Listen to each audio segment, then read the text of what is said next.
And we are back. What's up? Well, do we do ladies and gentlemen, You or are we can do just it, talking? do whatever you want to do. Ladies listen to it too. They Sure. listen to it too. What's up, ladies and gentlemen? How's it going? All right. So we have not recorded for a little while because of the Costa Rica trip and then the lack of studio stuff. And we are recording right now. So in the event that there is any type of quality issues with video, it's because we are running Zoom over a 5G hotspot in order to make this happen. So I'm going to apologize ahead of time for quality issues. As of right now, it looks like the internet seems to be holding. I can see him fairly well. So I think we're going to be okay. We have a 16-page email. This is Midlife Crisis Part 2. I don't know if this was a Part 1 that we had read and now Part 2 has come through or what, but I have not pre-screened any of this. The emailers, the editors put in here, triggers child abuse and childhood SA with no details. So there will be abuse talk in here as a trigger warning for everybody. Hey, before we dive into this, happy men's mental health awareness month. It is that. It It is is, definitely that. it's often, I said this to someone the other day, and they were like, really? I didn't know that. And I'm like, well, yeah, usually, Pride Month, is out in the forefront, but it is, in fact, men's mental health awareness month. Yeah. So, cheers to all my, my bro, my bros out there. And to all you guys, I hope you're holding up well. I mean, it is the whole point of the podcast. Absolutely. Or at least for the Voice of the Broken segment of the To Be Better podcast. But Right. all right, so I'm going to just jump in. This email starts off by saying, I wanted to say thank you two for being honest and not censoring yourselves for viewership/listeners. I really enjoy your thoughts and tangents, and I love how often they happen. There's been several episodes that have caught my attention, but season 3, episode 18, Help Midlife Crisis, felt like my soon-to-be ex-wife wrote the email. It's doubtful that it is. However, it motivated me to write in and maybe shed some light on the other half of that dynamic. Okay. Ooh. So, it would be crazy if it was actually his ex-wife or soon to be ex-wife. So, I mean, yeah, because you did Voice of the Broken without a co-host for quite a while. Yeah. Well, season 3, episode 18 is To Be Better content. It wouldn't have been Voice of the Broken because this is like, I want to say this is episode like 26 or 27 of Voice of the Broken. So, so this fella is thinking that his soon to be ex wrote in a segment. Yep. That was in reference to the two of them, and this is his side of the story. Yeah. And he said, I mean, it may not have been her, but it was close enough that it would work. So he's going to give his half of the dynamic. I mean, how interesting. Yeah. Oh, shit. We try to get people to write in all the time and have husband and wives write. If somebody ever writes into To Be Better and we get his side, her side, it takes precedence over everything. It skips the line of Patreon. It skips the line of the email. Like, we're 6 or 7 month backlog. But that shit will get read immediately because those emails are a lot of fun to read for us and it gives us different perspectives and a whole lot to discuss. Yeah. So if anybody wants to write in with you and your spouse, that definitely fucking send those emails. tobebetterco@gmail.com. He then goes on to say the first real life goal, in quotations, life goal, I can remember having was to be a dad. I was the youngest of 4 on the shoulders of a single mother. I had 2 siblings from my mom's first marriage and then my brother and I from her second. My mom has, in my unprofessional and unqualified opinion, borderline personality disorder. If not borderline, some sort of, at bare minimum, she has always been had a victim mindset. We were all spread out by about 4 years, give or take a month or two. When I was probably 5 or 6, one of the earliest memories I can recall are of my mom telling me she was going to trade me for Peter. When I asked who Peter was, she told me Peter was the other little boy I had before you. He didn't listen to me and I gave him to someone else. Holy shit. What a fucked up thing to say to your child. Yeah, no shit, man. That's 100% designed to cut. I do not get that stuff. That is taking out so much of your adult angst and feelings on a small child. Yep. Like, how do people not realize that they're doing that? I get the behind closed doors thing. You don't think anyone ever will, but yeah, that still fucks up kids, though. Give me 1 second. We just got a text message that she needs to see. All right. I apologize, everybody, for the throat clearing. I am still getting over a funk. Me too. You want to talk about your funk? Briefly. All right, go ahead. I have to go in and get checked for Lyme's disease. I spent the past 2 days completely zonked of energy. Did wake up this morning as if someone had thrown a 5 gallon bucket of water on me. My bed was completely soaked, like completely soaked. Like if I would have wrung it out, I think I could have easily got 2 gallons. I feel a lot better today. I still got some aches and some pains and stuff, but I have a strange rash behind my left knee. Um, does not look the classic tick bullseye, but they don't always look like that. The irony is I just did a video on how to avoid tick bites, but I do spend a vast majority of my time in the woods and it's kind of inevitable. I kind of already thought that maybe I had Lyme's disease. I might just be getting it again, which sucks. Or I don't have it at all. I'm trying to think positive. Yeah. Giving yourself all the worst case scenarios. So when something great happens, you're like, oh, it's not that bad. It's not Lyme's disease. Yeah. I mean, we're slowly dying, Chris. It's fine. We are, absolutely. Every one of us is. All right. He goes on to say, the statement has always stuck with me, and the full impact of those words had on me didn't show itself until many, many years later. I learned in the moment that I was replaceable if I wasn't obedient. That I was the second. That was the second I doubted my worth for the first time. That was the second I doubted my self-worth for the first time. I now know that we all grew up in a super toxic environment, mental and sometimes physical abuse depending on the day. I learned that it was best to stay under the radar to avoid conflict at all costs. Living at home sucked. We lived on the state aid and food stamps and unfortunately ate the same 5 meals on constant threat that some utility was going to be turned off. A past due statement looming on the fridge. My mom forced us to go to church every Sunday or forced us to read the Bible aloud if we couldn't make it to the church. Me being the youngest, I had a unique point of view of the pattern of my siblings. When my siblings were of age to legally work or obtain a work permit, they did and began to help pay the bills, which I didn't know about until I was older. It was many years later that I really understood that they too were so wounded by the environment of our household that they were just doing what they could to survive. I'm sure similar scars were certainly left on my brothers and sisters, even if they'll never talk about them. It twisted us all, some inward where we shut down and some outward through actions and acting out. However, growing up, we all had one thing on our mind: get the fuck out. I did have one saving grace for a time in my life, and that was my biological brother. He and I were closest in age, being only 4 years apart.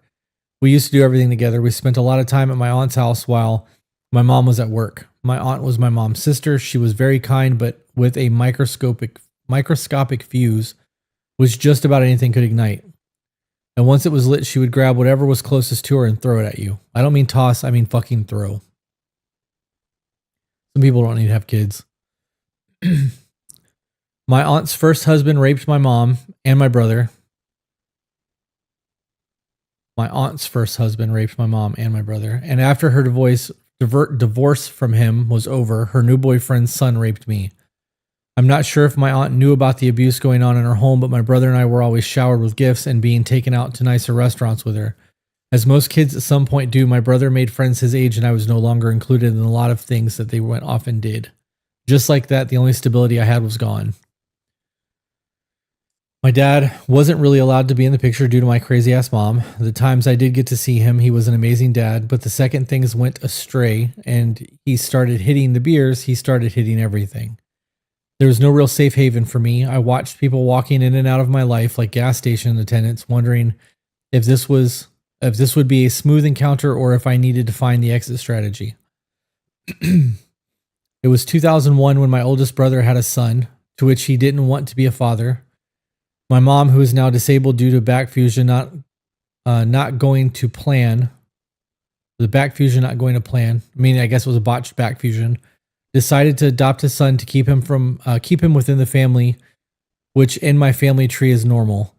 I now took on the role of brother / caretaker when my mom was busy with whatever it was she was doing. Due to her disability check, she couldn't hold down an actual job that would deposit money into an account. So instead, she used to clean houses under the table. Great thing to do with a blown out back fusion. I'm assuming that this adopted child is younger because he said he became caretaker. Yeah, this is his brother's biological son that he didn't want to Mm. deal with. So his mom took over and he's helped raising it. And I, do you remember what age this fella is at this point? he's well, it doesn't say what age. He says he's four years older than he is. So however old he was at this point, the brother's 4 years older than him. So more than likely, he's probably 14 to 16 at this point I don't know.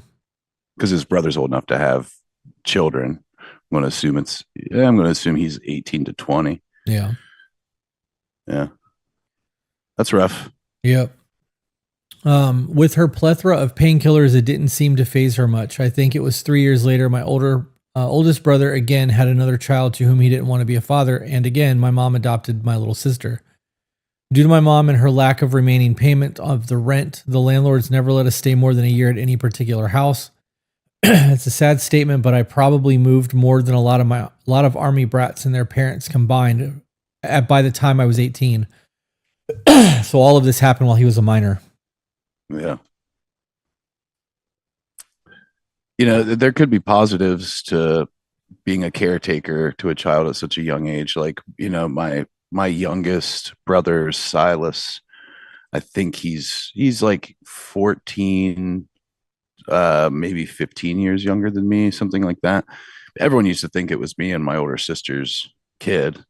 My sister was just old enough to drive and stuff, and mom would be working and things like that. We would take him to the store with us and everything. And it was funny. Everyone was always like, wow, you guys are really young to have a child. Well, Yeah. it's not our child. It's our younger brother. But the age gap definitely provided, that stream of thought for people who were witnessing it. But it did teach me a lot of things at a very young age. It taught me to be very patient. Children will do that to you for sure. They're button pushers. They're figuring out the life around them. Once they figure out a button, oh, when I cry, I receive this, Right. or when I act out, I get this. Or if I just become such a little shit, then that it becomes easier just to give me what I want. Then, but there was a lot of other positives outside of the negatives, but it really did teach, patience and so it could be a good thing. And he started this out by saying his one place in life he wanted to be a father. We don't know if he is yet, but it seems like at a young age he got his first taste at it. Yeah, definitely did. He then wrote on to write, I was overweight as a kid, and with moving as much as I did, the bullying was nonstop. Thank God I wasn't on social media back then. I would have become a statistic of suicide. By the time I was 13 or 14, my brother bullied me the harshest. It was also around this time that my mom sent him to private school.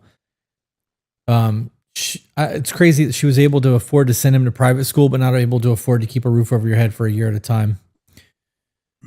So she somehow sent both of us to private school, but ended up taking me out due to it being too expensive. He was the cool kid, basketball team, loads of friends. My mom would always make sure he could go to the same high school no matter where we ended up moving to. She went to all of his games and even the out-of-state tournaments. The true golden child. I was the tag-along kid fighting every day to get a little bit of what I felt like was love. The love and affection that I craved as a kid was always conditional, and the goalpost would always move.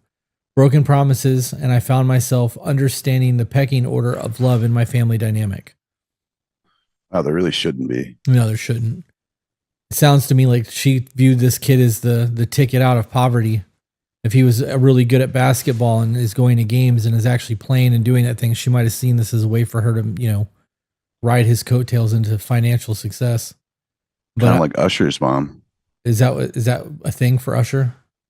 Well, Usher's mom signed the paperwork to allow. Wait, is this where I have to say allegedly? Allegedly. Is this allegedly?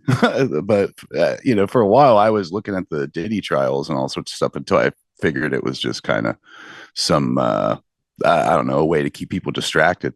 Like one of the things was Usher at like 13 or something, his mom signed over custodial guardianship to this guy, and it was, I mean, the kid had a voice, and there was promise and of riches and stuff. And I mean, I can't imagine being like, yeah, take my son and do this. It'd be like, no, I'll bring him, Right. And you could do whatever you planned on doing with me there in the room, stranger. Like Yeah. especially nowadays, knowing of the warped nature of Hollywood. Right. Well, that wasn't a You thing in know, the 90s. yeah. But I mean, the same thing happened with Bieber. Yep. Bieber actually got signed into Usher's custody, Wow. and then Usher signed temporary custody over to the Diddler. It's just, yeah. But I guess, I get what you're saying. Very well could have been, monetization Yep. at the core of the treatment of the golden child. Yep. He then went on to write, I was around the same age when I first remember meeting my aunt and her family from my dad's side. We met at a theme park with my dad and had a great time. Somehow I was allowed to go visit her for 2 weeks that summer. Her house was in the north woods of Wisconsin, only about an hour and a half south of the UP of Michigan. I can't adequately word the feeling I had when I stepped outside of the car for the first time. It was like for once in my life I was safe. My brother couldn't torment me. I wasn't everyone's caretaker. I didn't have to cook or clean. Every meal was delicious. The sleep was like none I'd ever had, and the peace of nature all around you filled you up with the energy of the forest. I never wanted to leave, but of course I had to come back to reality. On January 1st, go ahead. I was going to say forest energy for the win, man. Yeah. Yep. Just watch out for ticks. Yeah. On January 1st, 2007, I got the crushing news that my dad committed suicide. I had just turned 16 in November, and even though I had never had a real relationship with him or the real opportunity to talk to him, it crushed me. It was something I had dreamed of that at least one person could understand, and who better than my dad. After my dad passed, my mom decided she couldn't live in Illinois, and since my older brother was also out of high school and moved out on his own, we picked up and moved in with my grandparents for a short while down in Tennessee. I say short while due to another argument breaking out between my grandparents and my mom, which resulted in us being kicked out. My mom found a campground that was also a state park. Then for a few months is how we lived. I was fortunate to have my own tent and not have to share a pop-up camper with my mom and little brother and sister. It was nearing the beginning of the new school year when my mom found a small shack of a house with no insulation outside of the siding, plywood on drywall. I would get so cold in there that my mom would leave the oven on and crack it open a little warm to warm the house like a furnace. A lot of people did that when we were little. It happened it happened everywhere in the South. Like that was a very normal thing, especially if you were poor. Yeah. Yeah, for sure. I remember the day we finally got our pellet stove, and it was a godsend, man. But the oven was the mecca of warmth for a very long time. That and a couple cheap fans to blow the hot air around. Yeah. Yeah.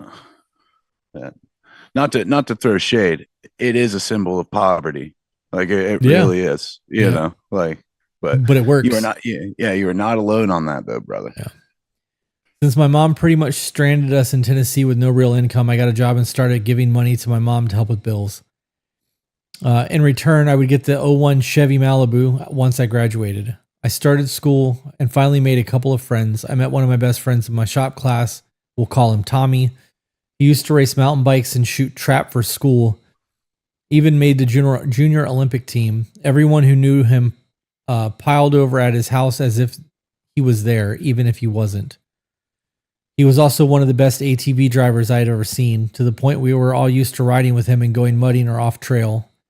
The trust was so high when he was driving, helmets weren't a thing when we were riding. One night in late January, we decided to have a bonfire on a mountain, and we would need his grandma's car to haul the wood and extra people we couldn't fit on the ATV. Two of my best friends and myself were on the ATV heading to his grandma's house way faster than we should have been that time of night, and we hit a small dip. Flinging all three of us down a steep forest ravine, Tommy hit the base of his head on a boulder, killing him instantly. Ooh. My other friend also had a fair amount of life-altering wounds. I ended up breaking most of the right side of my body, requiring several surgeries to put me back in place. During this time, I knew I lost my friend, and the painkillers they had numbed more than my body. My self-destructive measures peaked when I joined the Army 6 months post-accident. I knew I wanted to be a part of something more than myself, but I also wanted to die with some sort of honor. Somehow I made it through my training as a cavalry scout, and shortly after completing it, the unit I was assigned to deployed to Iraq. About a month prior to my deployment ending, I was called home. I'm sorry, I called my mom and brother since our relationship, in my mind, was better, letting them know that the dates that I'd be arriving home and even offering to pay for their way to be there. When I got back to the States and stepped off the plane, I saw the family cheering and looking for their loved ones. As I searched through the crowd, I soon realized my family wasn't there. I got my Barrett keys and a small basket with some of necessities and drank myself to sleep. My drinking got worse and worse as time went on. I wanted to be one of the guys and feel accepted into the group, but I never felt like I was. The only way I would be one of them was to drink and keep up with them. That's crazy to think that somebody has that type of mindset. Because your ability to connect with other human beings has nothing to do with your ability to handle your liquor. There's a social there's Element? a social element. I kept wanting to say stigma for some reason. There's a social element to making friends, and if you are not a social person and you can't read social cues, you're going to struggle with that. Yeah. Well, I mean, a lot of people, social cues and things go out the window whenever you're drinking. Yeah. Like, so it kind of becomes like a neutralized field, and ultimately people have a lot of excuses for their actions and their awkwardness and everything. Oh, I was just drinking. Like, I could see how people would feel comfortable or loose. The problem is that at a certain point it becomes incredibly destructive. Yeah. Especially when if you are one that thinks that the only time that you can engage in a public setting, is whenever you are drinking. Like, it becomes synonymous with you being wasted. Yeah. I understand having a drink to like calm your nerves, like a single drink that you sip on just to kind of take the edge off, but it's a single drink. It's not a buzz. We're not getting drunk. Like, it is a something to hold on to while you're having social conversation to keep your lips wet. Like, it's not, I don't know. Yeah. I have a very hard time with alcoholism because of my family, but even with when I was drinking whiskey still and I had my whiskey collection, I would only allow myself 3 drinks a week. And the reality is I would go 4 or 5 months sometimes without a drink because I don't crave it. It's not something that I want to be a dependent of. Right. What happened to all those fine bottles of whiskey that you sold the entire collection? Yeah. Yeah. After the ayahuasca ceremony, I was like, I don't want this. I don't want it. I don't want it in the house. Yeah. Yeah. Jaw dropping to some, unless you've spent time in the alcoholic trenches. Yeah. Like, I think I'd asked you on a previous episode if you kept that around as like almost a testament that you could turn your back to it and walk past it every day without craving it or wanting it, and you pretty much, you said, no, I just have it, and I think it's funny that as time has gone on, that, I guess, what would you call it? Luxury or just like a collection or it was a luxurious collection. I had probably $35,000-$40,000 worth of liquor in here. But it took me almost a decade to collect all that whiskey. So I still have a couple bottles. There's one on the shelf behind me. Yeah, I see it. But it's that bottle's got a memory to it, and I'll probably never drink it. I don't know, dude. I had alcohol problems. Like I used to take Vicodin every night and drink on top of it. That was my thing for a long time. And when I got sober, I was sober for like 12 or 13 years. And when I broke sobriety, it was a celebration with somebody, and like I drank, and I didn't crave it the next morning when I woke up. I wasn't like, oh, I need to get drunk. I just had a shot, and I was able to go right back to not wanting to drink because I didn't allow myself to get inebriated. Like, I didn't get drunk from it. I think I've been drunk maybe 3 times in the last 25 years. Wow, so, you know what I mean? So it's not like a need or a want. It's always been a celebratory thing, but I don't know, man. I think that there's a whole lot of ugly that comes from a bottle. Yeah. Oh yeah, man. If I, the question of, hey, do you have that giant collection there behind you as a testament of walking past it every day and like not needing any of that, and being able to dust it off of your shoulder, comes from someone who struggled with vodka, my drink of choice. If I had $40,000 worth of vodka sitting behind me and I could walk past it and not touch it, especially if it was like high class, stuff, that would be a massive testament. Like, to me, that would be the reason I kept it there. Otherwise, it wouldn't be there. It would be drank. Right. But if you have a $1,000 bottle or $1,000 bottle of whiskey or $1,000 bottle of vodka, you're not drinking that all the time. Like, that's a sparingly thing because it costs so much to buy the bottle. And all Yeah. of my collection was rare bottles. Like I had bottles that were limited release that only I made like 30,000 bottles of it. So like I'm not drinking those. Those were more for show than for drink. But I also did have whiskey that my friends would drink when they came over and played poker. I don't know, man. I don't need it. I don't need to have my emotions fucked with from a depressant. And alcohol is a depressant. So Yeah.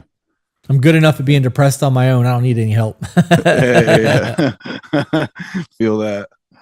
He then wrote, I got out of the military and worked as a server until I got old enough to work as a bartender. I was in several relationships, but never for very long. Understandable looking back on it because most of them ended due to my insecurities. I met my soon to be ex wife at a bar when I was living with my brother after the military. There was no relationship at that time, but my brother also met his wife on the same night. It turned out they were roommates.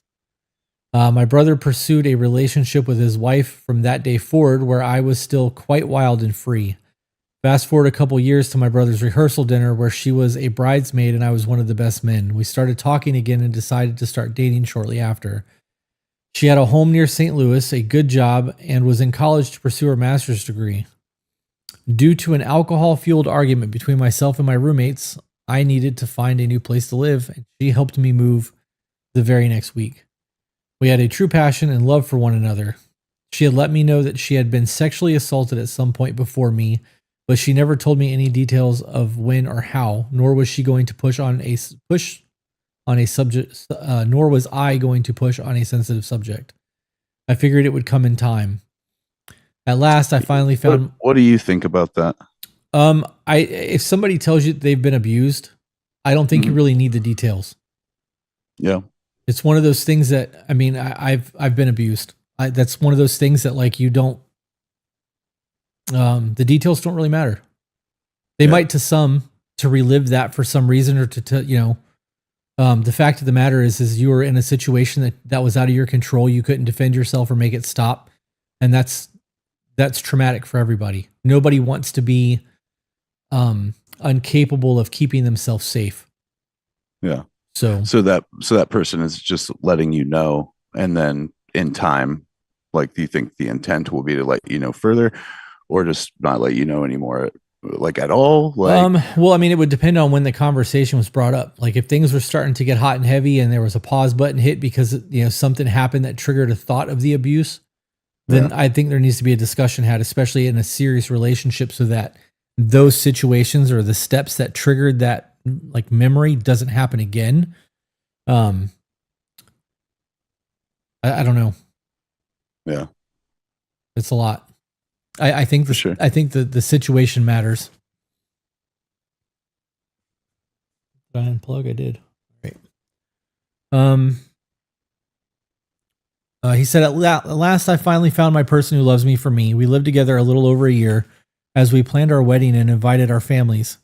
To which my biological brother told me he wouldn't be my best man because it was too expensive, but went on vacation to Mexico a month later.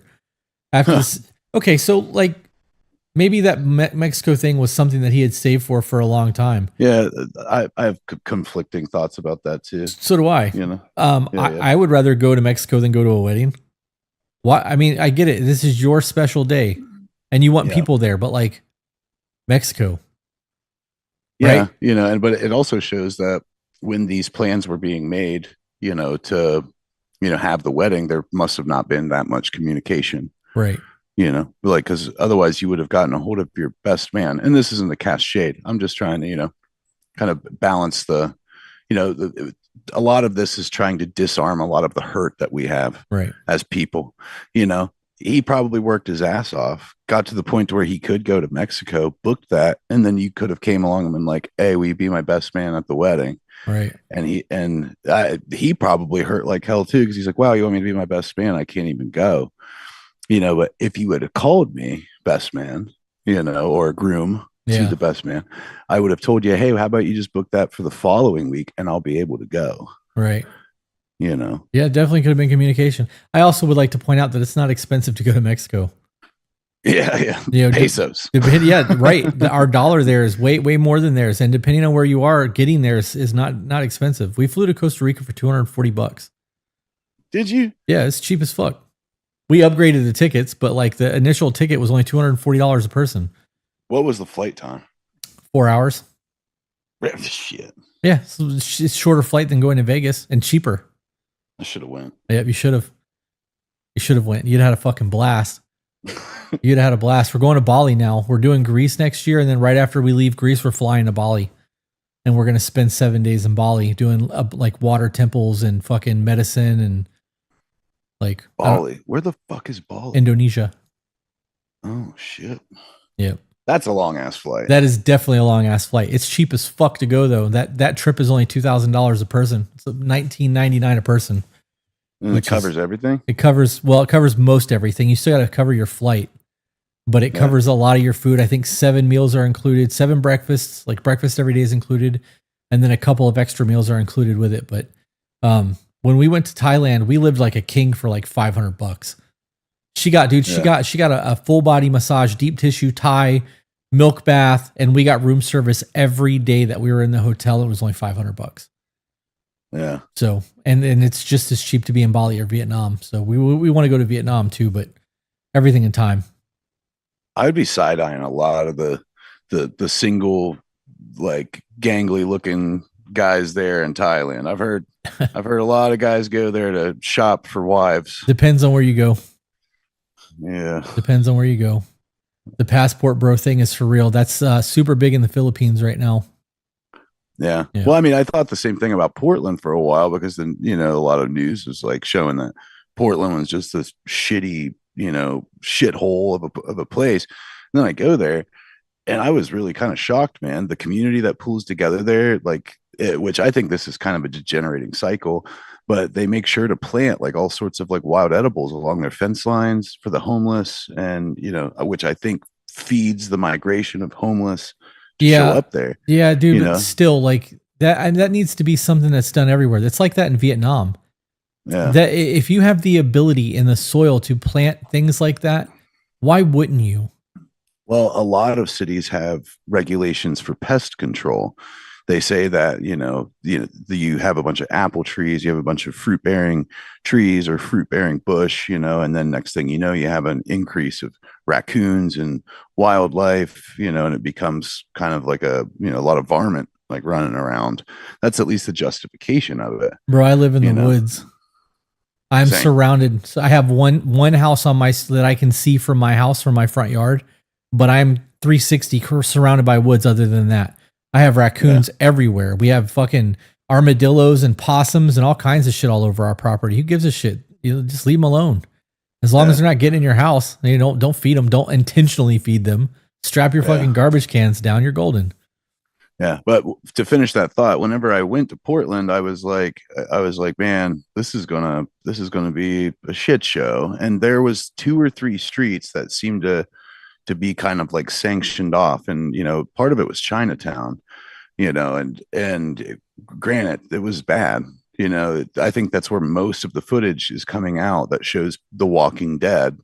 People, essentially sleep or dead on their feet, from doing all sorts of drugs and stuff. But they'd have you believe that it's this like entire just city. wretched, like one of the, layers of hell in the inferno. But, I was pleasantly surprised. Like it's a beautiful, beautiful place with a rich community and strong community value, but they're just like anywhere. There's some places you probably shouldn't go. Yeah.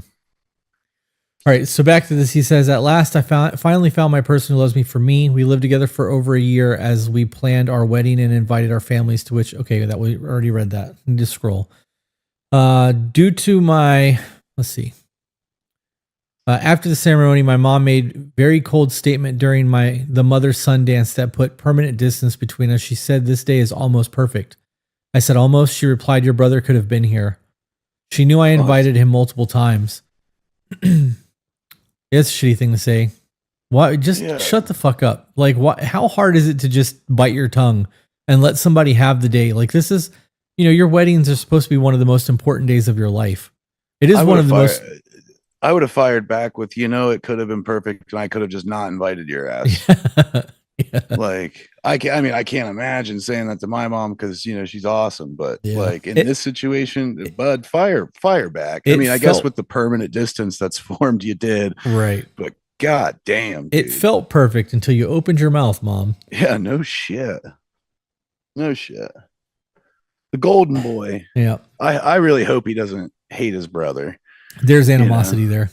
for sure. But I hope it's not, I hope it hasn't developed into full blown like hatred or anything like that, because a lot of that galvanizing of him on a pedestal, it wasn't by anybody but this woman who's saying this type of shit to you at your wedding, homie. Right. You know, He just said, aim it where it needs to go. right. He said, due to my lack of skills that are useful outside of the military, I got some part-time jobs until I finally got a full-time position making okay money as a shop manager at a tire shop chain. We drank in excess until we found out we were expecting. She stopped and I didn't completely. But I slowed down. I left my job where I was working 50 to 60 hours a week at the tire shop, instead working the standard 40 installing cable internet. The notion of fatherhood was terrifying. I never had an example of what a father was, but I had plenty of examples of what a father wasn't. I tried to support my wife as best as I could once our daughter got here in 2017 by feeding her, changing diapers, giving her baths, taking her on walks, the whole gambit. It's called Have this guy come out and do your internet. called fatherhood. Yeah, no shit. I should have internet by Friday. They're saying the guy that was out on the property said Friday, Monday at the absolute latest, but we don't have the actual box here yet. So until we have the box, it doesn't matter if the internet's run to the house or not. So that's one of the sacrifices you make living out in the country. yep. He said, I will be the first to say motherhood is and always will be something that's unknown to men and should be respected. I wanted to give her the time to rest or pump without the baby. We had decided before she was born that she would be a stay-at-home mom due to the cost of childcare full time. Why spend 1 month of us working to pay for somebody else to raise her child? I agree. Childcare prices are no joke. I also agree. Anyway, during her time at home, she decided to continue the pursuit of her degree when she wasn't taking care of our daughter, which I have always supported. When I came home, I would always try to take something off her plate, regardless of how tired I was. This is normal relationship life shit. You guys are supposed to do this for each other. So good for you that you guys were working as a team. When my daughter was about 3 months old, I had patched things up with my old roommates and asked if she would be okay if I went up there for a weekend to hang out with them. She said it was fine. I drove up the 4 hours to Chicago and hung out all day. The night I got up there, we ended up going to the bar. Since I had cut back on my drinking and this was my first time out with my friends in years, to say the least, I drank more than I should have. I don't remember leaving the bar, and the next thing I remember was I was at my old roommate's place on their couch. It was about 4 a.m. and still feeling rough from the night prior. I checked my phone and saw tons of missed calls and messages, all from my wife. I immediately called her and asked what was going on and said that she was having abdominal pain. So I got into the car and I started driving home. Before we move any further, you have an infant and you decided to go to another state and got completely shit-faced drunk to the point that it was almost 24 hours before you felt good enough to check your phone. You didn't just overdo it. You abandoned your family in that moment. Yeah. I would, if I went and saw somebody that I haven't seen in 20 years and they wanted to go out and have a drink, I wouldn't allow myself to get drunk if my wife was at home. I'm not going to allow my mental faculties to be so taken back that I lose control of time and space. If I am needed, I need to be able to be at least coherent enough to book a flight back home in an emergency or to get in the car and be able to drive. I have a problem with this. Now, is this the older, wiser Chris talking, or was there a version of Chris in the past that would have definitely been on the same page as this guy? Is this like a hard lesson learned? This is, in your case, I think it is a hard lesson learned, but I wouldn't have done this if I was in a relationship with someone. When I was a young man and I was drinking and doing drugs and all of that nonsense, I was single for most of it because I didn't want to answer to anybody. It was easier for me to go out and be a complete fuck up without having to worry about, anybody checking on me or being told I can't or anything else. When you say I do and you become one flesh with somebody, you owe them a lot more than you owe yourself, because you're not just responsible for them. You're responsible, or not just responsible for you, you're responsible for your family. And from my perspective is what it means to be a man. You're supposed to lead your household. And if there's an emergency, which clearly there was, she was blowing his phone up trying to get a hold of him. If she viewed that as an emergency and he wasn't there, what does that say about his ability to lead his house? I needed you and you didn't answer the phone. Yeah, the duration in which you didn't answer as well. Right. And I this dude's not avoiding that accountability. Not at all. You know, he's putting it out there, you know, and what I you're reading it now, the seems like she actually was having a medical issue. Hopefully this is something he learned a lesson from. Yeah. You know, there have been times that, you know, I was with somebody and I was like, hey, I'm, you know, going to this festival. I'm going to be hand drumming, but also there's really no way to get a hold of me because there's no cell phone service there. You make some pretty lengthy discussion, you know, because you are in fact going somewhere where there's not going to be the ability to reach someone. Right. You know, and I haven't been in a situation in which, you know, it's been you know, I'm married, I have children with this person or whatever, but you know, I am in fact telling them, look, I'm not going to have cell phone service, you know, and I've never had to get to the point to where I'm like, if shit hits the fan, you need to contact so and so, they'll relay Right. the message here and they'll do this, you know, like I've never gotten there, but I have in situations where I knew that I would not be able to contact my lover and that, you know, they wouldn't be able to get a hold of me, and or, you know, I would be drinking or taking substances. That is a lengthy conversation that you should have ahead of time. You should let them know, hey, these are my intentions, this is what I plan to be doing, Right. you know, in case something like this does happen. Yeah. Yeah. Well, and that's just it. There's a communication there that's very different than just falling off the grid and them not being able to get a hold of you. I also feel Yeah. that it's important to say that if she was actually having abdominal issues and there was a real issue, she should have called 911 or gone to the hospital. Knowing that he was Yeah. 4 hours away, blowing his phone up's not going to do anything. So Right. without reading forward in the email, I don't know if she actually went to the hospital or not, but if he cut his trip short and came home and there was nothing wrong with her and she just had a tummy ache, that's not something to blow the phone up with. Like, you knew he was going out of town for the weekend. Yeah. You should And have given him that would space. borderline on like some manipulative behavior too. Absolutely. Absolutely Yeah, would. sure. And it would make it so that if there's actually nothing wrong and he did go out and get drunk and she was unable to get a hold of him, she now has an ability to make him come home. She can guilt Right, trip and him that'll into leaving. Right. yeah, that'll stretch into the future when she knows that the last time she did that, it got this result, thus making it to where more than likely he won't want to go out and do that in the future. He'll be fearful to do that in the future, you know, Yep. and she will be more prone to do that in the future. That's it. That is it. All right. So he said, I immediately called her and asked her what was going on. She said she was having abdominal pain. So I got in the car and I started driving home. It was a 4-hour drive. When I got home, so he would have gotten there about 8 or 9 o'clock in the morning. She was still pretty upset with me because she couldn't get a hold of me when she needed me from 11:30 to 2:30 and had to call her mom to come and help with our daughter. Okay. So that's a problem. But you could have also taken your daughter to the hospital with you. She could have taken the daughter to the hospital. Yeah. She refused to go to the doctors even after I got home. And once things settled, we talked about her not being able to get a hold of me, and I apologized for getting too drunk that night.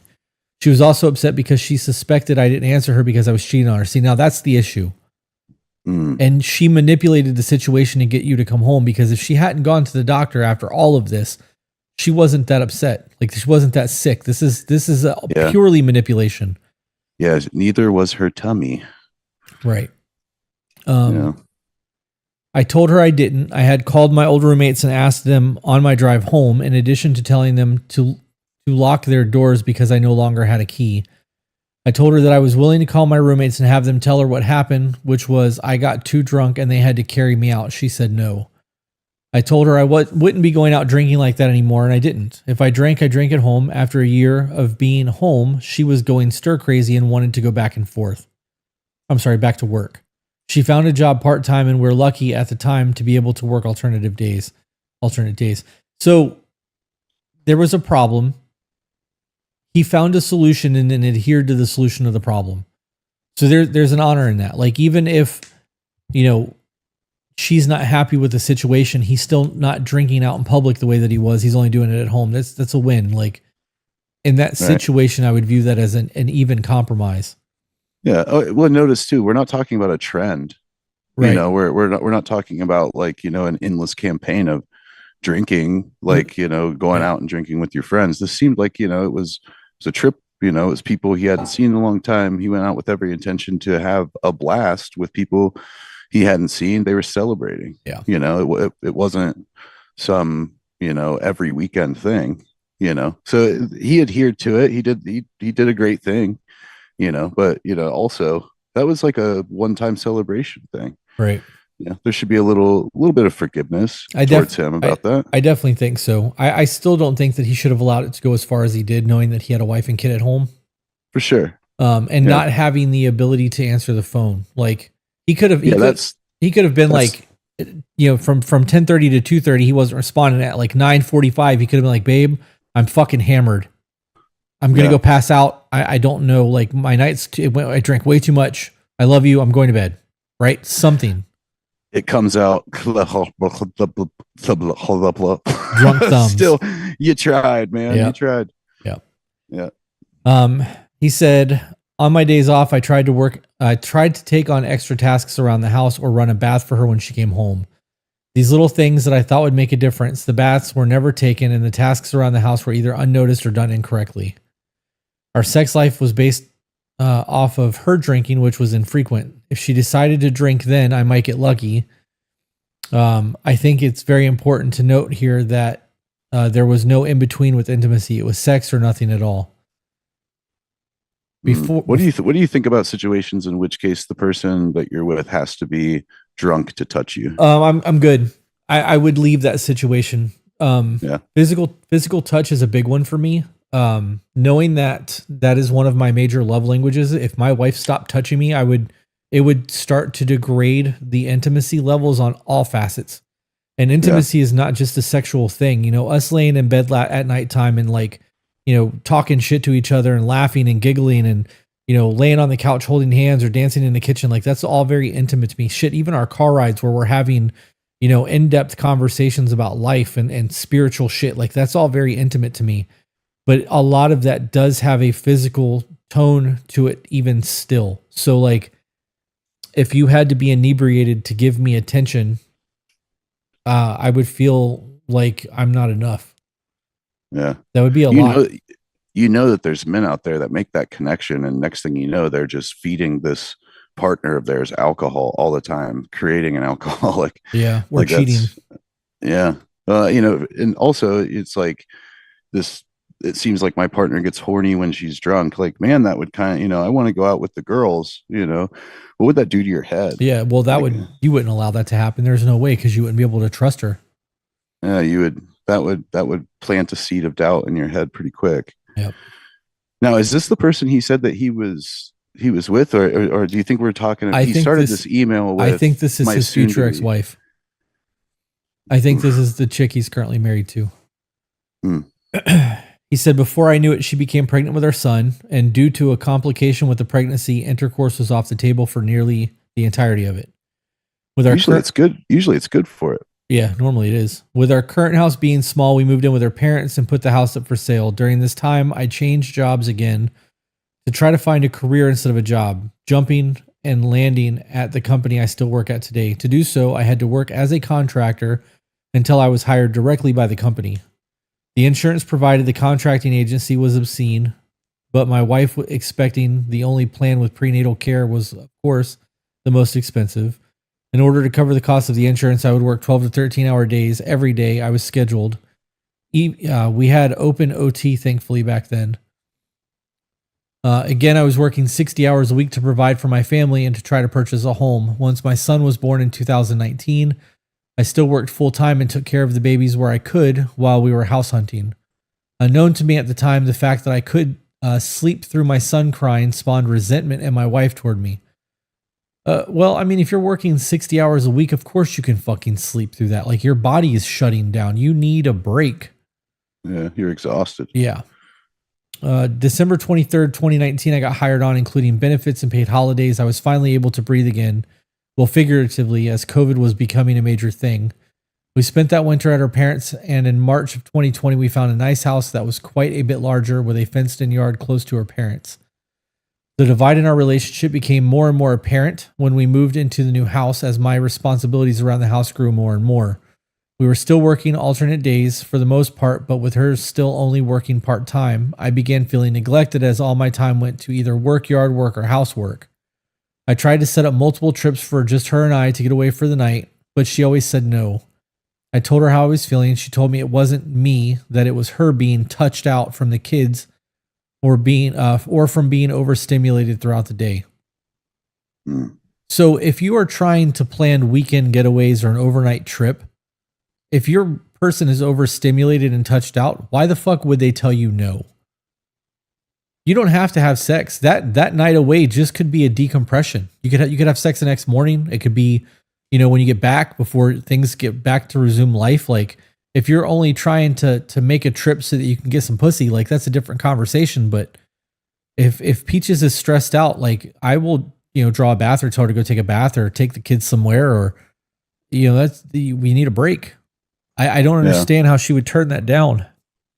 Yeah. Allowing the decompression is pretty important. Yeah. Do you think like that we've had similar emails where people have, it's just been like a telltale sign that they're not with it anymore. Yeah. Like the person they're with, they've lost touch with. And whenever there's things like this happening, the pushing away, the pushback, it's actually the first telltale sign that more than likely this is going to fall apart, at least from previous emails and a lot of the To Be Better podcasts. Yeah. I think that the number one thing is that people don't like their person anymore. And they stay because of obligation, or they think it'll be easier to stay, it's cheaper to keep, or whatever the situation may be. The reality is people put their best foot forward when they first meet somebody, and they try to find all the things that they have in common and how they can mesh and to build a relationship, and they really put in the effort. And then they secure their person, and they've got their person locked down, and they've got the relationship, and they're living together, and now they don't have to try anymore. Because at the end of the day, you guys are going to bed at the same time, you guys are in the same bed, and you're just living in that roommate phase of the routine of everything, but you're not doing the things that makes you connect to your person. And then you find yourself becoming resentful towards them. And it happens all the fucking time, dude. People genuinely just don't like their spouse. Yeah. Do you think this guy was trying to use the trip for some romance more than he was decompression? I gotta be honest. I don't think that it matters what he was trying to use the trip for. The fact that she's always stressed out with the kids and he tried is better than nothing, because most men don't do that. Most men get to the point where they're like, fuck it, I'm not even going to bother, because she's just going to say no. She's always got a headache. She's always tired. She's always touched out. She'll let me know eventually when she wants it. And then there's 6 months goes by with no sex. Yeah. You can't do that shit. Well, I was just going to say good on him for at least, even like throwing like financial like impairment towards it, like trying to go into the hole, in order to get her to a point to where she's comfortable enough seeing him. That's painful, man. It just, at that point, what do? You feel like you're in the hardest of rock and a hard place, man. Yeah. You got to start dating your person again. If any of you are in the roommate phase, the best thing that you can do is go to dinner. Like, leave your fucking phones in the car and have conversations about things that are not honey-do list or like the necessities of life. How many people out there are in relationships that don't know what their person's current favorite song is? Because you don't ask anymore. Like, you think that when you asked what their favorite song was, in 1999 when you started dating, that that's just gonna be their favorite song forever. How you need to have the conversations. What hobbies, what TV shows are you watching right now? If you could go anywhere in the world right now and spend a week, where would it be? Like, all of these conversations matter because your person is ever evolving and changing, and so are you. Exactly. So, yeah, exactly. It'd be hard not to know what my favorite song is, because it would be blaring out of my stereo system, a good majority of the day. I'm one of those people that can listen to a song on repeat, annoyingly so. Same. Same. Yeah. Yep. He then went on to write, on the occasional date night without the kids, we would have her mom watch them, and the entire date, minus the obligatory selfie for her social media, was plastered to her phone. I brought it up multiple times, and she always said she was checking on the kids, or that her mom was asking us when we would be home. We were almost never out more than 2 hours. Most of the time it was less than that. Nothing ever happened after we picked up the kids and put them to bed, and this was our usual date night. She always wanted me to lay in bed with her until she fell asleep. But at this point in our relationship, my frustration and anxiety kept me awake, so I started staying up and watching TV or going to the garage and sitting with my thoughts. Whenever I brought up the planning some sexy time, there was nothing but promises without follow through, or just being downright rejected. This was my new low. I was a roommate. Even if we were intimate after, it just felt so hollow, like she was mentally checked out, which would make me feel disgusted with myself. I told her how unhappy I was, and the solution was counseling, which I'm all about. We would do our sessions, and then facade would break after a month the first time. Then we fell back into the same routine. Over the years, she was going to school off and on and reclused herself to the kids and their activities. She told me she had lost her sense of self after having the kids, so I encouraged her to do some of the things that she enjoyed before having kids, like running or going to dinner with some friends. She said that she felt guilty leaving the kids and almost never went out. Reinforcement. Reinforce. There's no need to feel guilty. It's healthy. There's a very real thing about mothers becoming a mother and it being their identity. And the only thing that they ever have to talk about is their kids. And like not their husbands, not their jobs. Like it just becomes that their entire identity is being a mother. And when you do that, it's hard to have friends and to go out and do things because it doesn't align with what you view yourself as. Yeah. You got to make sure that you remain a multifaceted spirit, because just being a mother or just being a wife or just being a husband is not it. Yeah. But being a mother is a great honor. Yeah. That is an incredibly beautiful title to carry. And like seeing as this happens to a lot of women, you'd think that women would want to like merge together, like there would be more people feeling that same way, or more mothers specifically feeling that same way, that would inevitably find each other. But there's also the full-time element of being a mother. Yeah. It's rough. That's tough. He then wrote, I hit a breaking point one day after getting into a little trouble at work and felt the same time estranging myself from my narcissistic biological mother. What sense of self I had was completely lost. I had recently picked up a book on being a medium, and something told me to meditate, which I had never tried before. I cracked open the book and read the basic breathing meditation and tried it. What happened next isn't something I can properly describe. So in short, God gave me the embrace of love. It felt like my whole body and mind was whole, loved and good. She told me to love myself more, to look at what I've overcome in order to be where I am today. I opened my tear-filled eyes, feeling so light and happy. It was at this moment I had never felt the need to touch alcohol again. Started viewing things with wider eyes, and I could see the patterns emerging from my past that I thought love was. He said God was a she for him, didn't he? Yep. He said we didn't argue like ever, not once until we split. We talked about how we made each other feel when shit happens, and if it was on me, I tried to make sure I didn't do it again.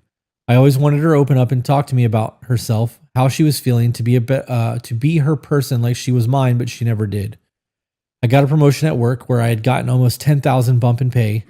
It was salaried, and best of all, it was remote. The other side of the coin is I would have to work Monday through Friday from 8 to 5, and my son wasn't in school yet. My daughter, I would have to drop off and pick up from school. This was conflicting because her hours overlapped mine. I'm fortunate and grateful to work for a company that allows me to be an active father and understands the family needs of the employee over the profit line. She wasn't enthusiastic about anything. Even during the interview process, it was nothing but negative statements about how I'm not going to be able to do it. Great job, baby, was what I got. In an even monotone voice. I got the same response when I got my VA disability back pay, which was north of $15,000. I wanted to plan an actual trip for us this time, so I did the research and asked her mom to watch the kids for her birthday weekend. She still said she didn't want to go. I felt part of my soul crack when I knew she would never be capable of loving the way I needed to be loved. Damn. Not everybody's meant to be together, man. For sure. One day when I couldn't hold in the heartache another second longer, I broke down and started sobbing. I told her again that I wasn't happy, and again she said the solution was counseling, but this time on an app. I give the program credit that it's a good content if both parties are vested. When it came to setting aside the time for us to talk in the beginning, she was good about it. After the third week, she would always need to reschedule. I stopped trying because she showed me I wasn't worth the 15 to 30 minutes to talk about to talk, but her phone was when she was lying in bed. I stopped trying because she showed me I wasn't worth the 15 to 30 minutes to talk, but her phone But her was, phone was. yeah, when she was laying Yeah. in bed. Okay. As There's, if she's got enough time to like sit and scroll on her phone, the same device that she would be using for Right. this counseling, but Right. she can't use it towards the embetterment of their relationship. Right. Yeah. That's hard. That's tough. He wrote, God's voice in my head saying, is this loving yourself? I began working on myself more than I ever before. At the time, I was almost 200 pounds at my heaviest. I bought resistance bands and started working out at home. That way I could take care of my kids and not need to go to the gym. The more I worked out, the better I felt, challenging myself to do 5 more push-ups every day of the month. I think by the end of the self-challenge, I was up to 300 plus push-ups a day. Several months later, the same heartache continued to plague me, although I was healthier than I had been in a very long time. I wanted to stay together for my kids, and it was my dream as a kid to give my kids that dynamic. That is, you can't provide a healthy environment for your children if your children are living in an unhealthy environment. I understand the want to keep your family together because, I mean, it's an honorable thing to do, but if your situation is fucked up and your kids are growing up in a fucked up situation, they're going to have fucked up situations because you are modeling what the relationship is supposed to look like. And if you're going above and beyond and trying to do everything that you can do for this woman and she's not reciprocating those things, your daughter is going to learn that she doesn't have to reciprocate, and your son is going to learn that he's a fucking doormat. And he's going to live his life as such because that's what was modeled for him growing up. He then wrote, then all at once I felt the fracture that began years ago rip the fuck open. It was the last time I was going to break down about this. I made damn sure of that. I was faithful throughout our marriage, and the thought of cheating never really hit me, but the attention I had been getting made me feel alive. And I knew it was a slippery slope. Later that night, I told her I wanted to separate. I didn't know if we needed space away from each other to try to mend things or if I just needed my own space away from her. Due to lack of housing and wanting the best for our children, I stayed at the house until I found an apartment. We told them we were getting an extra place to come play while I'm at work and do sleepovers. To ease the blow, as it were. We've always been excellent at communicating about the kids, and we both understand they come first outside of our bullshit. And for that, I'm grateful. We decided to go to counseling again. As much as it sucked, I wanted to make things work because I did love her and we were together for a little over 10 years. Do you think the right thing to do is tell your children a fabrication of the truth in that situation? No, I don't. I think that was a bold-faced lie, and what I think that they should have been honest about it. They don't need to go know the details, but if dad is moving out of the house and is not sleeping there with mom, and the kids are going back to mom's every single night, if that's the way that it's working, they're going to see that something's not right. It's just easier to tell them.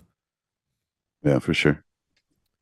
The onslaught of messages following me asking to separate revealed the things she had been resentful to me about throughout our relationship. Everything was my fault. I was the reason she couldn't finish school. I was the reason she didn't have a career. I was the scapegoat. I do have faults in this marriage of which I accept full responsibility and understand that these things I did impact how she felt about me. This was something entirely different. It was like she was unloading all of the things she hadn't done in her life on me when all I ever tried to do was support and encourage her. Once everything came out, I knew if the things she held against me then impacted us this significantly, then there would be no way to overcome this with her now. I also noticed some of the stuff she brought up that had nothing to do with me or our relationship, but from the relationship prior. At the time of me asking to separate, she was still working part-time. And it was also my fault that she had to get a full-time job to pay for the house I bought for us. In the meantime, I paid and provided for everything for the house until I moved into my apartment in November. She found a full-time job and began working. I told her I would continue to pay the bills until she could get on her feet financially. She never disclosed how much her job was paying. She just said it was comparable to your salary. So then, I mean, at that point, it doesn't matter. If she's making the same amount of money you are, it's not needed for you to pay for her shit anymore. My aunt from Wisconsin bought a house in the area. Her cousin, who was handy capable, and her daughter all lived together. My uncle lived there as well until his passing this year. Once everything happened, I went to the only place I felt safe, my aunt's house. I'd been visiting them just to get out of the house and to let them read the messages. I didn't need to defend myself from anything. All the facts are there. I don't know why you let them read the messages. Why drag them into your ugly breakup? I don't see the point in that. I actually disagree with that vehemently.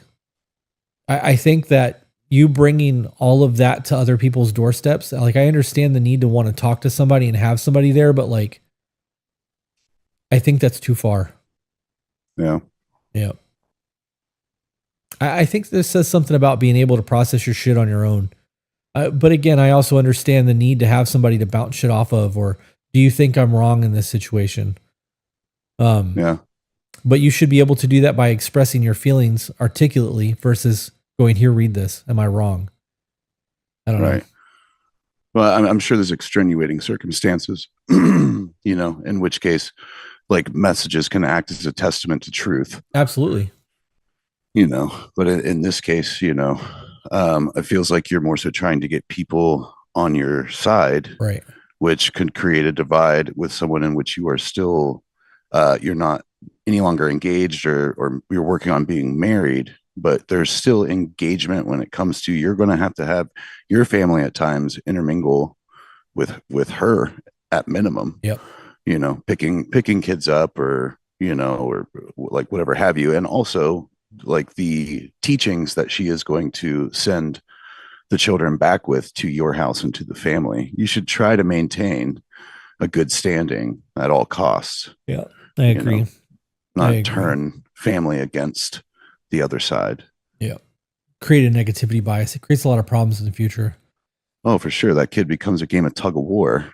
You know, you're going to create a lot of internalized trauma and unnecessary baggage for this poor kid.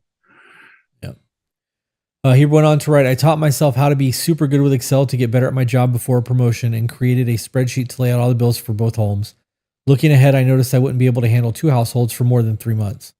It was mid-December when I told her I had a money concern I would need to talk with her about. I let her know that in March I would start needing her to begin splitting some of the bills with me. She fucking lost it. You would have thought I'm setting her out on the side of the road by the way that she was reacting. I was overdone at this point. I hit the fuck this moment. I've always been understanding and tried my best to brush off the messages still insulting my character, but this pushed my buttons a little too much. I didn't respond to her messages knowing we had a therapy session that weekend and would much rather bring it up then. I gave her 94 days to get ready to split the bills for her shit because I'm going to make sure my children are taken care of. Our session was the weekend before Christmas. It was heated to say the least, especially when it came to her bringing up any kind of money. Since I was the one paying for everything and she had been getting not just one paycheck from her part-time job that she still had, but now her full-time job as well. By the time I got back to my apartment, she had texted me saying that that I was uninvited from her dad's house where everyone used to meet for Christmas, and that she was filing for divorce. The only response I sent was that she would be responsible for paying the bills come February, since January was conveniently already paid. Being unprepared for having to set up my own Christmas for my kids was heartbreaking for me. I was already stretched as thin as I could be with money. My aunt gave me some and a small tree with some decorations. This allowed me to have a small Christmas in my apartment on Christmas Eve, since that was my day. I should have spent Christmas with my aunt and her family, but I sat alone. I really hope you got a lawyer. I really hope you got a lawyer. He wrote, I was furious that she would rob the kids of Christmas with their dad. In the end, it's about me more than about them. Christmas time and the New Year's always reminds me of losing my dad. So it's a hard time of year regardless for me. My mind was my new battlefield. She then invited me to her dad's house on New Year's Day since she knew it was a hard time of the year. Don't worry, I said no. I found psilocybin mushrooms to be one of the most helpful things when you have a heart and courage to investigate the darkest parts of your life. Most people, I think, would say I've had bad trips, but the uncomfortable things I experienced were nothing but reflections of the things that were within me. There was a sense of peace after a stillness. This peace here is worth fighting for. I fucking love that. I am such a huge fan of sacred sacraments and like people using this as a way to heal.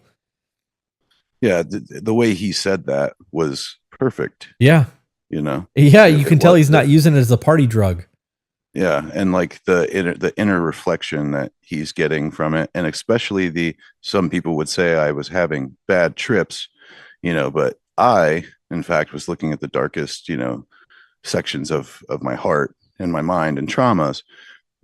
That's how they should be used Yeah. And there was for a sense sure. of peace after, a stillness. This peace here is worth fighting for. I Yeah. love that. Yeah, yeah, they can humble you. I mean, Oh, remember, yeah. the episode loss of a brother. Yeah. Like it wasn't the mushrooms that did it. It was the thoughts behind the mushrooms and taking them. Yeah. It was that's what that was. They will humble you quicker than anything ever, man. Yeah. Yeah. We have 1 month until we go back to ceremony. I'm going. Are you? Did you book it already? No. Oh, you should probably do that. I'll text you after this. Okay. We actually just talked to the facilitator this morning because one of the other people who went to Costa Rica with us booked. There is currently 9 at the time of this recording, 9 people going, and out of those 9 people, 5 of them are part of the To Be Better community, which I think is Really? just fucking epic. So But is it like folks from the Discord, Taylor? yeah, Taylor is going in October. Yeah. I don't know if you would know the names. I also don't want to put their names out there, but Taylor is going in October. Buff Bell will be going in October too. So we've already booked October too. So Yeah. She's the baker, isn't she? what's that? Isn't she the baker? Buff Bell? Yeah. No, Buff Bell is the bodybuilder. Oh, is she? On the Fritz Baking is the baker. Yeah, that's Abby. We call her Apple Fritter. Such a awesome community of it's a ragtag group of so many different, walks of life. It's absolutely amazing. That community is one of the most beautiful things that I've ever been a part of. That you created. You provided the soil for the seed, bro. I planted the seed, but the community took care of the garden and it is growing because of it. Yeah, for sure. It's a beautiful thing watching everyone come together on their own, naturally. Yeah. Like if you weren't there, they'd still be chatting. No, they are. They're all the time. There's always a conversation going on in the Discord. It's really cool though, because we've traveled all over the world with some of these people. Taylor has gone on every vacation that we've gone on. She's going to probably come and stay at our house in October after ceremony for a couple of weeks because she's doing the van life thing. So that Discord community is building real life relationships, like amazing, incredible relationships.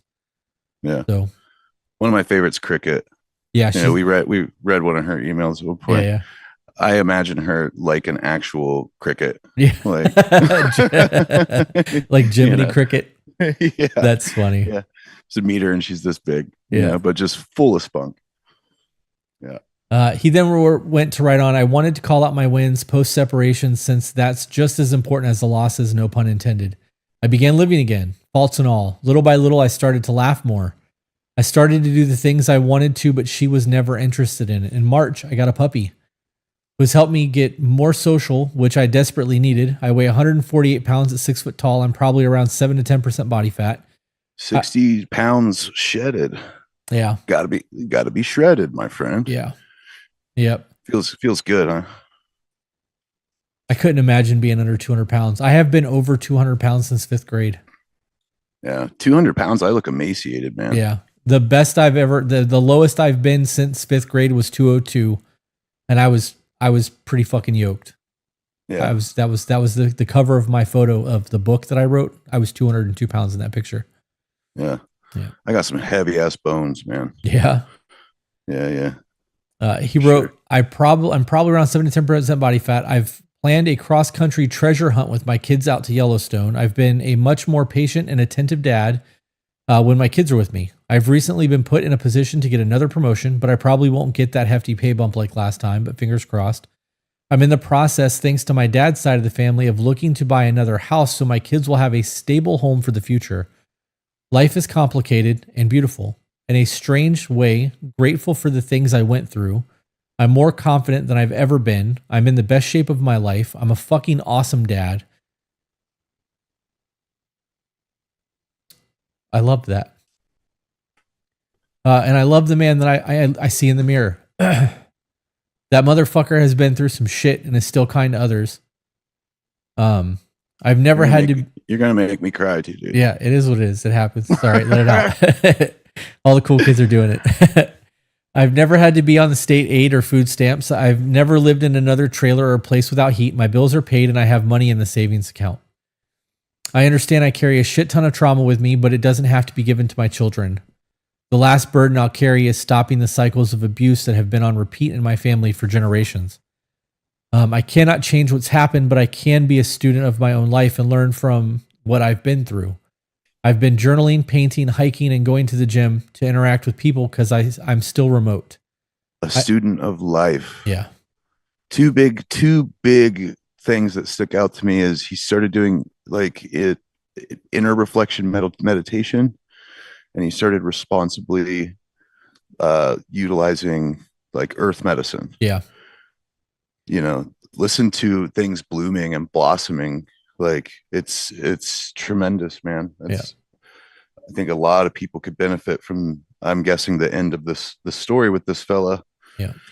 Responsibly. Right. Everything has cycles though. You know what I mean? And like, you have to go through periods of ugly growth to get to the point where you can then teach or provide shade and shelter. You know what I mean? And that's just the way that it goes. He said in here, I carry a lot of trauma, but it doesn't have to be given to my children. It doesn't. And he also said that in the previous paragraph, maybe it wasn't the previous paragraph. Anyways, he said that he's where he is because of everything that he went through. I can be a student of my own life and learn from what I've been through. That's how he worded it. Dude, I'm grateful for all my trauma. Every ugly thing that's ever happened to me has made me the man that I am, and I fucking love who I am. It takes a long time to get there. Dude, it takes a lot of forgiveness. Absolutely. Preach that shit till the day I die, man. Yeah. Like it really does. Failure, hardship is the greatest teacher. It teaches you love, kindness, respect whenever it's digested correctly. Right. That in itself is an art form. It takes a long time to get to that point. But once you learn to stomach it, once you learn to, stare at the reflection that you see in the mirror and not be consumed by all of the negatives that you've adorned to this world, when you truly learn from them, when you step back from them, and whenever you use them as the catalyst for change, that is an absolute art form. That is how you make the world a more beautiful place. Yeah. Yep. And that makes you the mentor. You know what I mean? That puts you in a place of elder. Like you can really help other people who are going through things that you went through because you went through them. That's one of the issues that I have with therapy on a personal level. Like I'm a big advocate for people going to therapy, but I can't fuck with a therapist who's only book smart. Yeah. Like if you've never been Baker acted and never tried to eliminate yourself, you don't have a way to relate to me. You don't know what I've been through. You don't know what it feels like. You have theory. Yeah. So or does the text, or does the actual textbook, like therapy session? I want every therapist I have to be like the therapist from Good Will Hunting. There you go. That's what I want. That dude took the time to get to know, what was his name? Will? Yeah. Will. It took the time to get to know him, personalized the experience, because he knew there was no getting through to that person, right. Without that. And that's a beautiful thing. And that lets the patient know that you don't just send me out the door and stop thinking about me. I'm in your head, whenever you leave and when we go our separate ways, you do spend additional time thinking about me and how to help me, which makes you want to be more attentive in those sessions. Right. It makes you want to listen more keenly to what that person is telling you. It makes you value and respect the things that you're getting from these therapy sessions. That's how it should be. I've said this in previous episodes. I've actually had doctors who I believe were meant to be snowboarders. Yeah. And it's so evident that person it's not that they have it out for you. It's not like they want to abandon, like you and or whatever. It's just they don't necessarily think that what you are going through really is anything more than what they are going through. It's a trauma measure. That person wants to be on the slopes, not sitting there giving you prescriptions. Yeah. Yeah. He said, I've been journaling, painting, hiking, and going to the gym and interact with people. I read that. But my focus, that's not my focus. Living is my focus and being the best dad I can be for my kids. If someone comes along to add to that at some point, cool. Till then, I'm cool with being a 34-year-old, soon to be divorced, goofy ass dad. I don't know if this email was actually in response to that episode that was listed, because I got to be honest, I couldn't even tell you what was in that episode because he said it was season 3, episode 18. We are recorded all the way up to episode 36 already of season 3. So like that was probably recorded in February or March for me. So like we're way off on times. But if this was his side of the story, I now feel like I need to go back and watch that episode to see how different this is or how it correlates. Yeah. I wish people would write their emails in together, or like, hey, I'm going to email the To Be Better podcast. Cool. I will too. And like they send in their stories so that we can actually break it down, because this would probably paint a very different picture of a couple's life than what was read. Yeah. Yeah. It's crazy. I would think it's safe to say that probably at this point there was no ability to work in tandem. No, yeah. I'm sure. I don't think this was the reality is that's probably not his ex. I mean, unless she was a fan of the podcast and he knew it and that's how he knew the podcast. But dude is fucking doing the thing, man. To be able to look at yourself in the mirror and like not despise the person looking back is fucking huge. And it takes a whole lot of growth to get there, especially when you have the trauma that you have as a child. Like there's a lot of, I'm not ever going to be good enough. And then having a wife that treated you that way, like it just compounds. And a mother. Yeah. Yep. That you were always, second, third place to. Yeah, for sure. I'd say that's arguably the worst part. I mean, that sets in motion your relations with all of your future females. People say that, you marry someone that reminds you of your mother. That's what is nurturing. Yeah. This guy's lucky he didn't fall in love with someone that, was exactly like his mother. Because his mom, no offense, bud, sounds like a big old jerk. Yeah. I'm not going to use any harsher words than that, because even if my mom sucked, someone called her something nasty, I'd still, hey, that's my mama. But you know what? That proves the point of what I said earlier about you being, you end up dating your parents. Like you end up following in the same footsteps. So all of this shit that he dealt with his mother, he ended up dealing with it in his marriage, and now his kids were seeing that.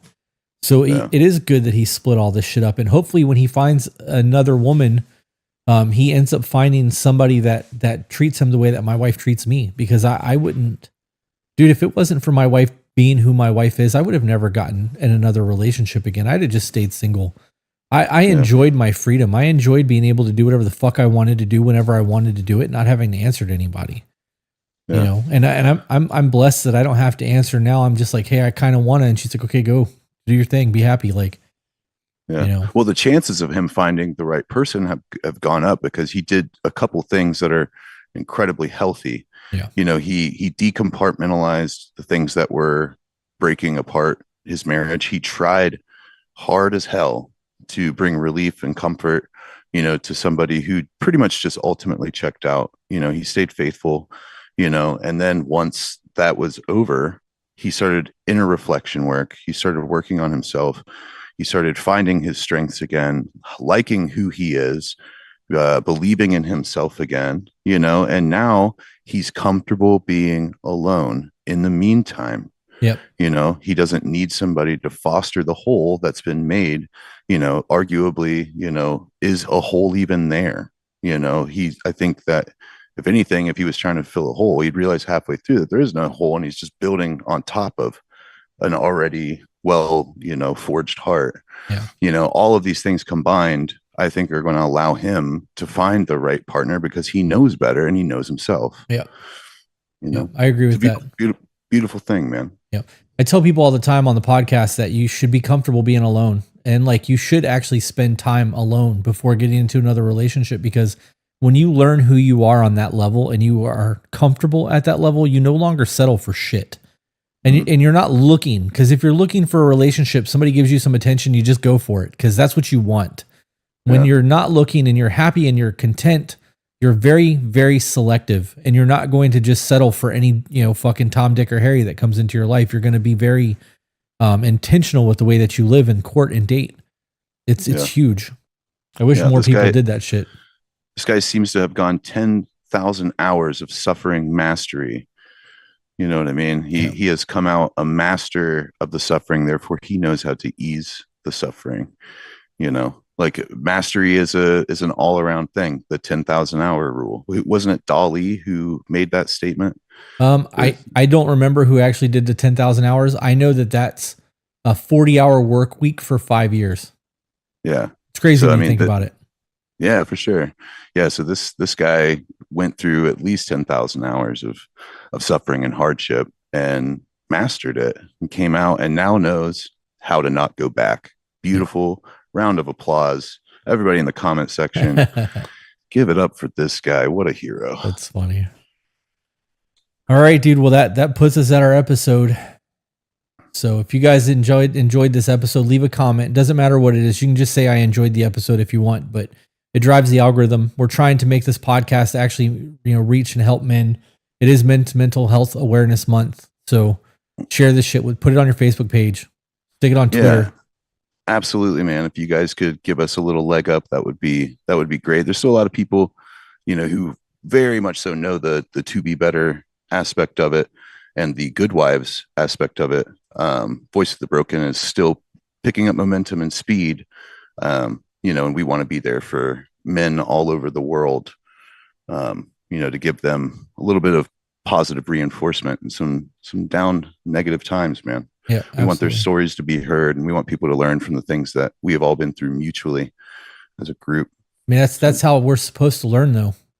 It's Absolutely. communal. You know what I mean? And we are building that community. So, for those of you guys who don't know, we have a Discord. There's a men's group in that Discord as well, private and public. There's a paid men's group. I just want to give acknowledgement to my guys right now.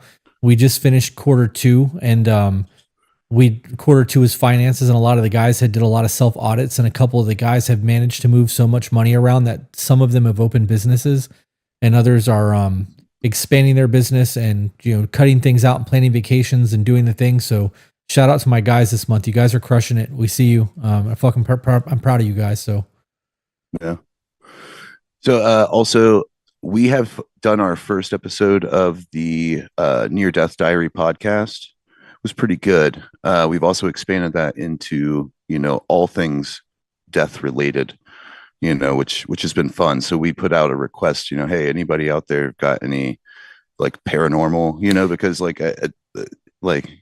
what? Speaking of paranormal, right? I know that you guys have all the fucking creepy shit up where you live. How willing would you be to allow Peaches to go on a ghost hunt with you? Like if we bought some like EMF detectors and shit and flew up there, would you take her on a ghost hunt? Yeah, absolutely. So we have it's primitive by all means. We were looking, but it's the whole thing all over again in any sense. There's name brand stuff. I'm currently going through other ghost hunting channels and trying to find the nice stuff that they have, because I want to be able to. There's like there's the twins that do the paranormal ghost hunting stuff. Do you remember their names? They have some high tech stuff. I'd really like to get that. Now the stuff we have, I mean, there used to be this school up the road that me and Cody would go to all the time, and we got some footage like of it. This school has burned down, 2-3 times? Like something like that, with never any foul play or anything, but it's in the town of Moxahala, which, is very well known for having a lot of native burial grounds and things like that. A lot of people said it was kind of built on a native burial ground. We go up there and it's torn down now, but we're still waiting to go up and just check the grounds.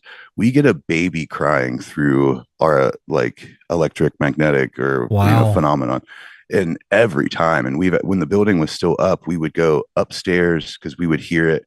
We go all the way up the corridor. We'd go into the room. It would get louder and louder. And as soon as we got into that room, it would be downstairs. Wow. And like clear as day, baby crying. So it does pick up some stuff, which is strange considering it channels through radio stations, right, just rapidly. right? And certain things pop out at you. I've never been listening to the radio and heard a baby crying in any way, shape, or form, but it happens every time we go there. Hmm. And it's creepy. But there's a ton of haunted locations here. Athens is like known as being the 13th most haunted city in the world. There's a lot of strange phenomenon that happens around. We're only 40 minutes from Point Pleasant, where the Mothman is. Burr Oak, tons of Bigfoot sightings. We've had Bigfoot encounters. If you guys want to come up, that would be freaking awesome. Dude, I don't fuck with the ghost thing. I'll go. Come on. Peaches always got the gusto, man. Yeah. Yeah. She's a badass, dude. Fucking upside down zip lining, jumping off waterfalls and shit. But when it comes to paranormal stuff, like I can do serial killer shit all day long. Ghosts and demons, I don't fuck with that shit, bro. Yeah, I mean, God, this is a map of all of the haunted shit, bro. It's too bright to see, but just looking at this, I already on this first little bit of not even opening up this map, I can clearly see 100 places. That's crazy. Like, yeah, we'll have to put something together because she really wanted to do that with somebody else that we were working with for a little while, and it just never fell through. And buying equipment, like I'll buy whatever equipment we need. I don't give a fuck about that. It's a tax write off. In its content, so I'll buy whatever the fuck we need to buy, and then fly up there for a weekend. Yeah, or so drive up. I take it she's an avid believer then, or is she trying to, like, I guess, prove that it is real? I don't know what she's doing. That's a Peaches question. She's out of her fucking mind. That's the way I view that. You guys want to go hang around and like fucking haunted anything? I don't want that shit coming home with me, bro. Last thing I need is to wake up at 3 o'clock in the morning to take a piss and have a 4-year-old and like 1850s garment staring at me while I'm going to the bathroom. I'm fucking good.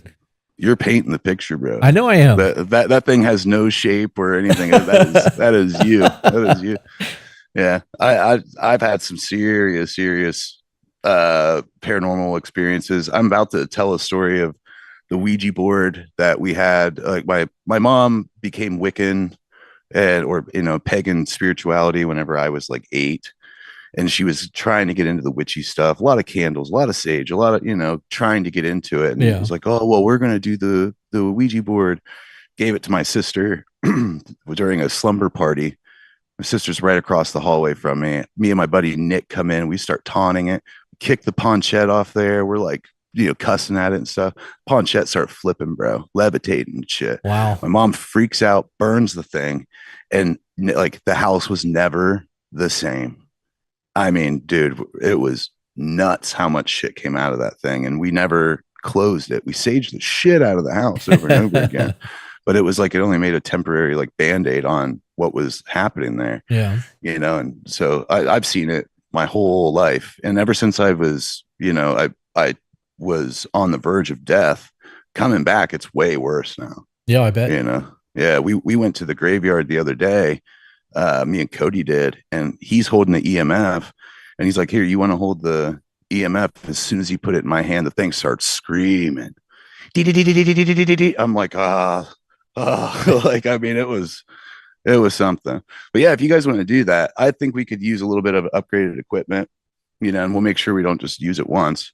We could do multiple stuff. Wouldn't that just be fucking hilarious? Well, I mean, better go paranormal. We could do it whenever we wanted to if we own the equipment. We are our own bosses. We can leave and do whatever the fuck we want. We just need to plan it. You know what I mean? So we have something major planned every month for the rest of the year. But for us to come up for a weekend, like we could literally drive up there in a day, turn around and drive home and we're done. Like it would be nothing. Or even fly up. I'm pretty sure Allegiant flies up there. We could pack a backpack and just fly up for Allegiant and be like $70. Yeah. So I'll look into flights. You said Athens? Yeah, well, I'm in Athens, so that's only an hour away from Columbus. But I just flew from Cincinnati, and it was $400 cheaper to fly to Texas for that Friday the 13th special I did. Okay. So like it's a big difference, but that's 3 hours away from me. Right, but if I can fly there and just get a rental car, I'll drive 3 hours. It's way better than driving the 18 that it would take to get there. Yeah, absolutely, and it's a beautiful drive because it's right on the border of Kentucky and parts of West Virginia. So it's like really, really beautiful. It's just all foothills and small mountains the whole time. It's really pretty. Well, I'm going to send you a link for ceremony when we get off of here on text, you can send me some links for things that we should buy for some paranormal shit, and then I'll start looking into flights to figure out how to make this happen. Yeah, sweet. I'm gonna plug. We also have a Discord started over here, and we have a Patreon, and the Patreon's doing well. I think we're up to 190 something followers Nice. now. And I've been sick for a few days, and I've been working, so I haven't really been putting stuff up for about a week, but it's going really, really well. There's a lot of info that I don't put on TikTok there, and it's also like an archive for all of our nature stuff on TikTok. It's been going really well. People really, really are enjoying it. And there's different tiers in which have different content, and you could find that at Deadeye Two Tongues 740. That's the area code in which we're from. Yeah, and you could also check me out on TikTok, Deadeye Two Tongues, and show us some support and love there. Also, Hellfire Holler for all your herbal supplement needs, if you guys want to check that out. But I hope you guys enjoyed the episode. Happy Men's Mental Health Awareness Month to all of you guys out there. Stay strong, brothers. All right, guys, have a good one. Stop bitching and get to fixing. Yeah.